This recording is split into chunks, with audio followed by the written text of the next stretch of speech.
Hello दोस्तों, आपका स्वागत है बीएनजी क्लासेज में। मैं विश्वनाथ गिरी आज आपको बताने वाला हूं क्लास 9th का गणित प्रश्नावली 4.1 का पहला सवाल जो है दोस्तों आपका, एक नोटबुक की कीमत एक कलम की 2 गुनी है। इस कथन को निरूपित करने के लिए दो चरों वाला एक रैखिक समीकरण लिखिए। तो दोस्तों चलिए हल करते हैं हम। तो आप सबसे पहले मान लीजिए दोस्तों माना नोटबुक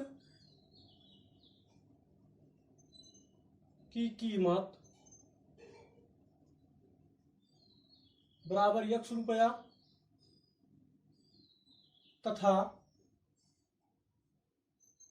कलम की कीमत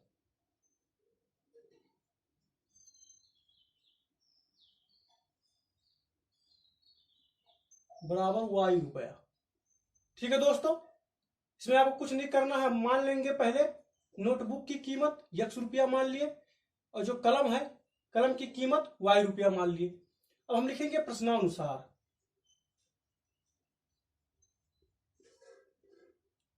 प्रश्नानुसार दोस्तों कहा है नोटबुक की कीमत एक कलम की 2 गुनी है।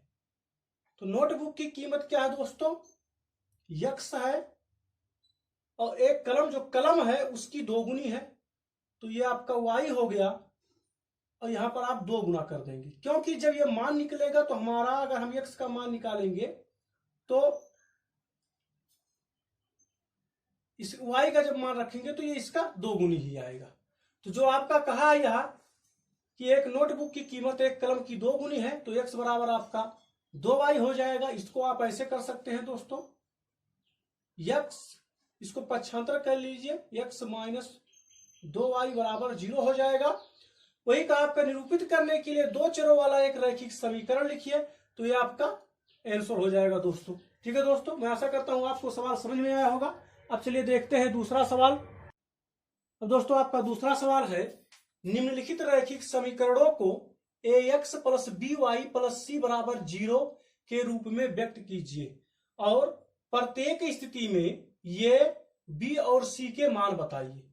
तो दोस्तों इसमें आपके 8 सवाल हैं, 2 सवाल हम लिख दिए हैं।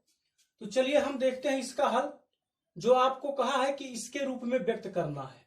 तो सबसे पहले दोस्तों आप पहले का हल देखेंगे। तो आपका लिखा है दोस्तों 2x प्लस 3y बराबर 9.35 बार। तो जो 9.35 बार है इसको हम पक्षांतर करके अंदर लेंगे, लिखेंगे 2x प्लस 3y और इसको अंदर लेंगे दोस्तों तो हमारा हो जाएगा माइनस 9.35 बार। ठीक है दोस्तों, अभी तो जो ये आपका रैखिक समीकरण दिया हुआ है इसके रूप का बन गया।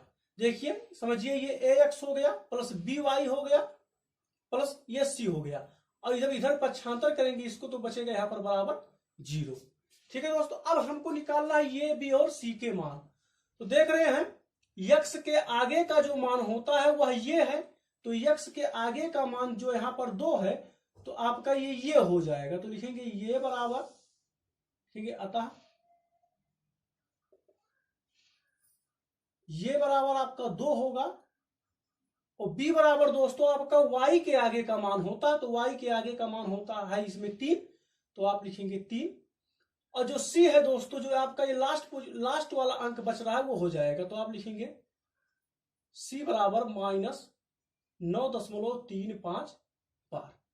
तो ये b c का मान निकल गया। अब दोस्तों आपका दूसरे सवाल का जो हल है, तो दूसरे सवाल में हमको पक्षांतर नहीं करना पड़ेगा, क्योंकि लास्ट में देखिए बराबर के बाद 0 है, ये सभी मान दिया हुआ है। तो इसमें अगर हम ये बराबर निकालें तो ये बराबर दोस्तों x के आगे का गुणांक, आगे का अंक, तो x के आगे कुछ है नहीं लेकिन हम जानते हैं 1 छिपा रहता है, तो ये बराबर हो जाएगा 1। और इसी प्रकार दोस्तों b बराबर अगर देखें तो ये y है, y के आगे का जो गुणांक होता है यहां पर 1/5 कह सकते हैं आप, और माइनस है तो माइनस 1/5 हो जाएगा। और दोस्तों आपका c जो होगा, c बराबर हो जाएगा आपका देख रही है लास्ट अंक बच रहा है, तो आपका हो जाएगा -10। ठीक है दोस्तों, मैं आशा करता हूं दोनों सवाल समझ में आया होगा आपका। तो ये आपका मान निकल गया। अब चलिए देखते हैं आपका तीसरा सवाल। अब दोस्तों आपका दूसरे का तीसरा सवाल है -2x + 3y = 6। तो इसको अगर हम हल करेंगे तो इसको भी पक्षांतर करेंगे, तो हम लिखेंगे -2x + 3y और पक्षांतर करेंगे दोस्तों तो हो जाएगा -6 = 0। अब उसी प्रकार हम ये का मान निकालेंगे तो ये बराबर हो जाएगा आपका, ये x का गुणांक यानी कि -2 हो जाएगा, और b जो होगा आपका दोस्तों, आप देख रहे हैं आपको बताया कि y का गुणांक होता है, तो y का गुणांक आपका 3 है, और दोस्तों जो c होगा ये लास्ट वाला जो अंक बचेगा आपका वह हो जाएगा, तो ये आपका हो जाएगा -6। अब इसी प्रकार अगर हम चौथा नंबर सवाल लगा रहे हैं दोस्तों, तो इसमें क्या होगा हमारा, अब देख रहे हैं x है तो इसको भी पक्षांतर करेंगे, तो लिखेंगे x -3y। दोस्तों अब अगर हम इसमें ऐसे +0 जोड़ दें तो हमारे इस मान में कोई परिवर्तन नहीं होगा, जो ये मान दिया हो कोई परिवर्तन नहीं होगा, और इसके बराबर हम 0 लिख दे रहे हैं। अब आप सोच रहे होंगे कि 0 क्यों जोड़ रहे हैं दोस्तों, तो अभी आपको पता चल जाएगा। देखिए अब इसमें अगर हम निकालेंगे ये बराबर, तो ये बराबर x का गुणांक यानी 1 हो जाएगा, और b बराबर हो जाएगा आपका y का गुणांक यानी कि -3, और c बराबर दोस्तों, जब c बराबर आपका दिया ही नहीं है इसमें कोई अंक, तो c बराबर जब कोई अंक नहीं दिया है तो हम इसको मान सकते हैं यहाँ पर 0, जो कि आपको ये दिखा दिया है, इसीलिए उस पर हम +0 जोड़ दिए थे। ठीक है दोस्तों, तो आपका तीसरा चौथा नंबर सवाल लग गया। तो अब चलिए देखते हैं दूसरे का पांचवा और छठवां सवाल। अब दोस्तों आपका पांचवा सवाल है 2x = -5y, और छठा सवाल है दोस्तों 3x + 2 = 0। तो इसको हल करेंगे दोस्तों, तो आप क्या करेंगे, लिखेंगे 2x -5y को पक्षांतर कर लीजिए, तो हमारा हो जाएगा +5y। और जिस प्रकार आपका चौथे सवाल में हम 0 जोड़ दिए थे, क्योंकि जो आपका c का मान है वह कुछ नहीं दिया है, तो आप 0 लिख सकते हैं, और ये हो जाएगा बराबर 0। ठीक है दोस्तों, अब इसमें हम क्या करेंगे, ये का मान अगर हम निकालें तो ये बराबर x का गुणांक यानी 2 हो जाएगा, और b बराबर दोस्तों आपका हो जाएगा, ये आपका 5 हो जाएगा, और c बराबर हो जाएगा दोस्तों आपका 0। ठीक है दोस्तों, अब इसी प्रकार हम देखते हैं छठा नंबर सवाल जो है, तो इसमें अगर हम इस प्रकार कर दें इसको 3x। अब देख रहे हैं दोस्तों जो y का गुणांक है, हमारे इस सवाल में y का गुणांक नहीं दिया हुआ, यानी कि y वाला पद सवाल में नहीं दिया हुआ है, हमको ये का पद दिया हुआ है, और लास्ट वाला c जो अंक रहा था वो दिया है, और y का पद नहीं दिया हुआ है। तो हम इसमें क्या कर दे रहे हैं, ये 3x आपका लिख दे रहे हैं, और अगर हम इसमें 0y जोड़ दें, तो 0y जोड़ेंगे दोस्तों तो उसका तो कोई मान ही नहीं रहेगा, 0 × y कर देंगे, गुणा करेंगे तो ये 0 ही हो जाएगा, और +2 आपका कर दे रहे हैं, और ये हो जाएगा बराबर 0।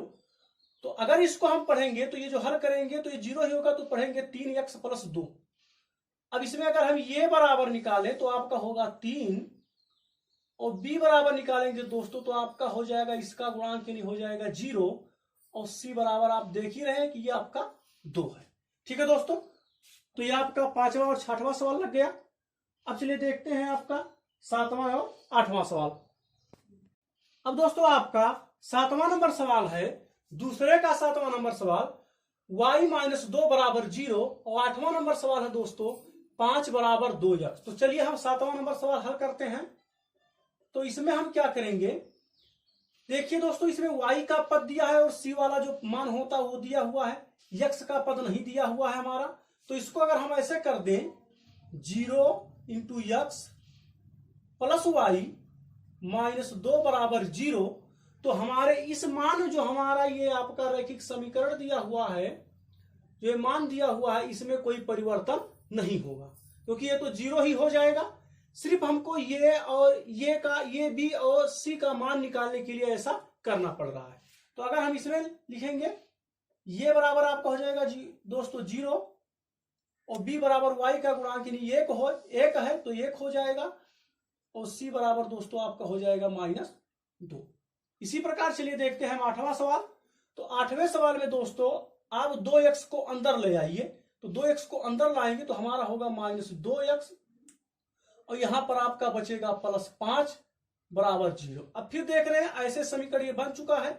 इसमें हमारा y का मान, y का पद नहीं दिया हुआ, तो इसमें हम ऐसे ऐड कर लेंगे, लिखेंगे -2x + 0 × y + 5 बराबर 0।